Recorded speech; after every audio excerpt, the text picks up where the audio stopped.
Приветствую зрителей и подписчиков канала. Перед началом просмотра хочу вас всех поздравить с действительно торжеством правосудия.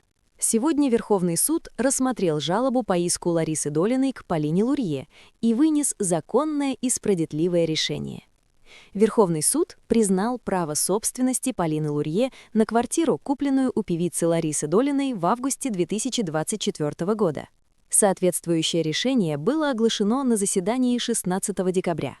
Хочу обратить ваше внимание при просмотре, что адвокат Долиной в Верховном суде возражала против двусторонней реституции, то есть слова Кидельманши на Первом канале о том, что она хочет вернуть деньги Полине Лурье, были откровенным враньем.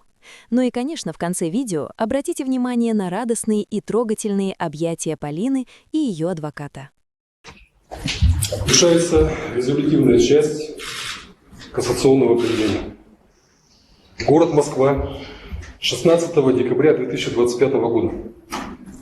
Судебная коллегия по гражданским делам Верховного суда Российской Федерации в составе председательствующего Москаленко, судей Марина и Юрьева с участием прокурора Генеральной прокуратуры Российской Федерации Русакова рассмотрела в открытом судебном заседании гражданское дело по иску Долиной Ларисы Александровны к Лурье Полине Александровне о признании сделок недействительными, признании и прекращении права собственности, по иску Лурье Полины Александровны к Долиной Ларисе Александровне, Долиной Ангелине Анатольевне, Долиной Александре Игоревне в лице законного представителя Долиной Ангелины Анатольевны о прекращении права пользования и выселении из жилого помещения.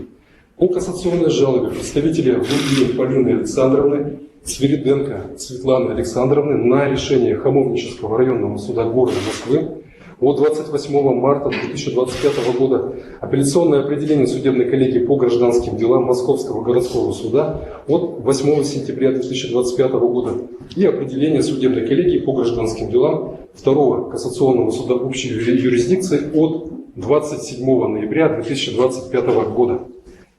Заслушав доклад судьи Верховного суда Российской Федерации Москаленко, выслушав объяснение Лурье и представителя Свириденко, поддержавших доводы кассационной жалобы, представителя Долиных Уховой, возражавших против удовлетворения кассационной жалобы за исключение положения о двусторонней реституции, заключение прокурора Генеральной прокуратуры Российской Федерации Русакова, полагавшего судебные акты, подлежащие изменению в части применения последствий и действительности договора купли-продажи квартиры, руководствовались статьями 390-14, 390-15, 390-16 Гражданского процессуального кодекса Российской Федерации, судебная коллегия по гражданским делам Верховного суда Российской Федерации определила решение Хамовнического районного суда города Москвы от 28 марта 2025 года, апелляционное определение судебной коллегии по гражданским делам Московского городского суда от 8 сентября 2025 года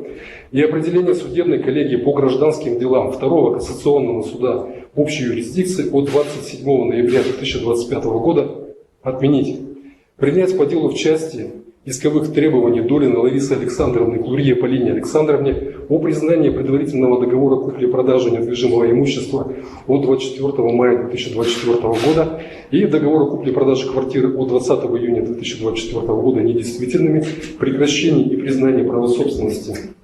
Новое решение, которым в иске Долиной Ларисы Александровны отказать. Дело в части исковых требований Лурье Полины Александровны к Долиной Ларисе Александровне, Долиной Ангелине Анатольевне и Долиной Александре Игоревне в лице законного представителя Долиной Ангелины Анатольевны о прекращении права пользования и выселении жилого помещения направить на новое рассмотрение в суд апелляционной инстанции Московский городской суд. Подписано составом суда. Содержание определения понятно? Продавцу квартиры отказано в оспаривании сделок, право собственности на жилое помещение остается за покупателем. Дело в части требования выселения продавца направлено на новое рассмотрение, поскольку это связано с необходимостью установления и оценки ряда обстоятельств, имеющих значение для правильного разрешения спора дела в данной части. Об этом будет подробно указано в мотивированном определение, которое будет изготовлено и копии которого будут направлены всем лицам, участвующим в деле, в течение установленных законом сроков, но можем сказать, что мотивированное определение в окончательной форме будет изготовлено уже завтра, 17 декабря 2025 года. На этом судебное заседание объявляется закрытым.